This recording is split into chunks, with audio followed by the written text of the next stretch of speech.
Welcome to Brain Vision. We are looking at a fireman jumping down and holding onto a pole. Right, the first part we want to find what is the frictional force that this fireman exerts on the pole. Right, given that the velocity when it reaches the end of the pole is similar to the velocity when he just jumps off and allow gravity to accelerate him from a distance of h. Now we want to use that particular condition to find what is this velocity by equating the kinetic energy to be equals to the gravitational potential energy, which is equals to mgh.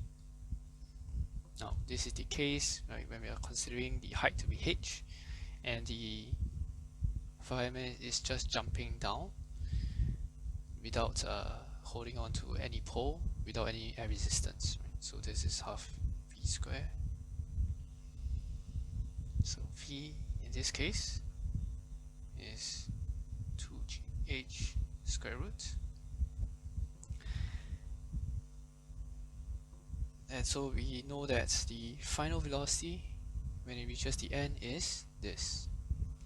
Now for the actual case where it is jumping, the fireman is jumping off a distance of d, right, with the pole intact, right, with the fireman holding onto the pole.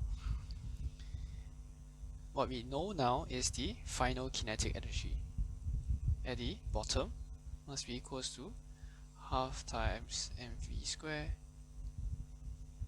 where v is this value, so v square is just 2gh. And so we get mgh. It's our final kinetic energy.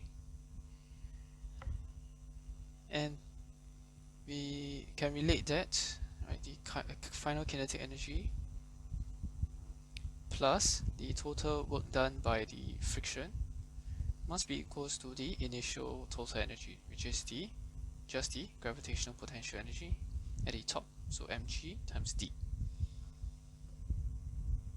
Work done by the friction must therefore be mg d minus h, and since the work done by friction is given as the force, right, the frictional force multiplied by the total distance, which is d, hence we can find that the frictional force is just mg d minus h over d.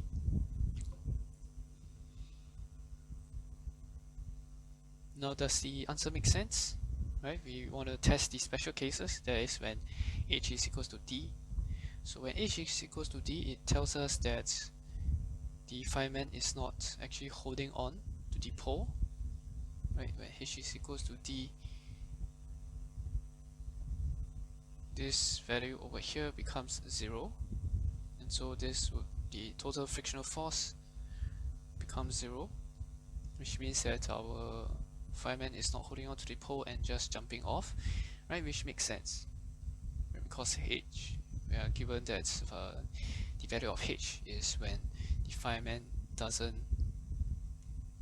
hold on to anything and just jumps down without any air resistance as well. For the other case where h is equals to 0, it means that our fireman has no velocity, right, at the bottom, which actually means that our frictional force, right, over here is equals to just mg. And this makes sense, right, because when the frictional force is equals to the weight of the fireman, then he wouldn't move at all, right, at the start when he's just jumping onto the pole. He will not even slide down, and so his velocity would be 0.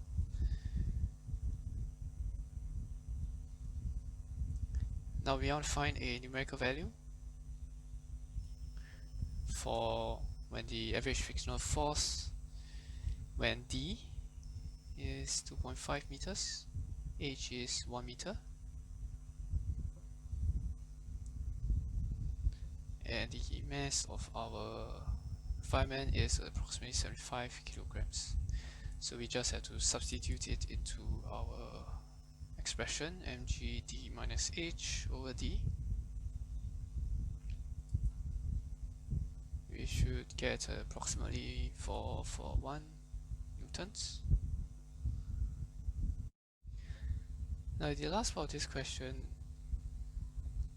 we are considering what is the velocity when it is at distance of y from the bottom. So the total pole distance is still d. We want to find what is the total velocity when it is at y at this point.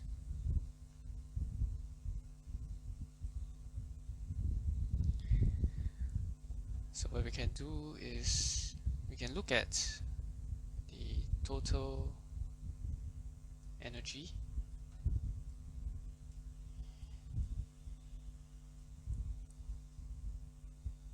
and of course we can use the work done by the friction. So the work done by the friction as it moves from the top to this particular point is taking the frictional force multiplied by d minus y. Frictional force from before over here, right? This is our frictional force.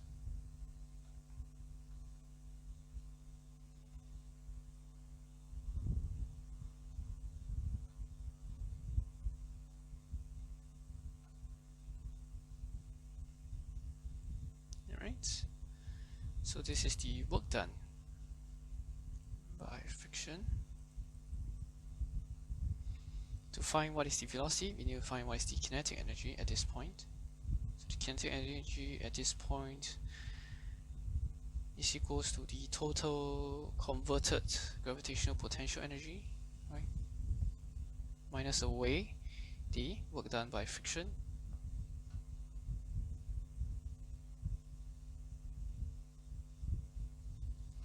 Gravitational potential energy in this case is just mg times d minus y. So we can see there's some common factors over here. So mg, we factorize our mg d minus y, gets 1 minus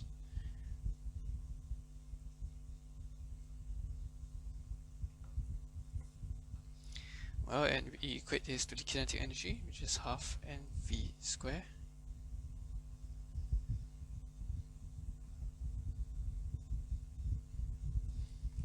Now we can rearrange the equation. We cancel out the m,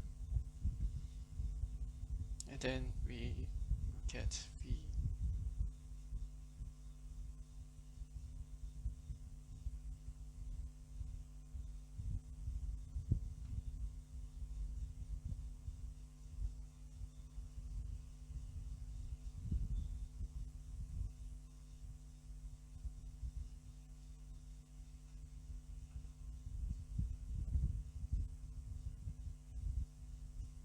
right. So we can actually open up the bracket a bit. Right? We just we simplify this fraction. So we h over t,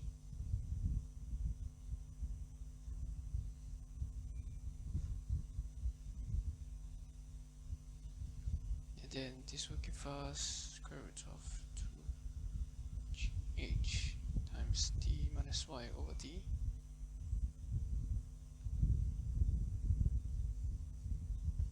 Which is basically 2gh 1 minus y over d.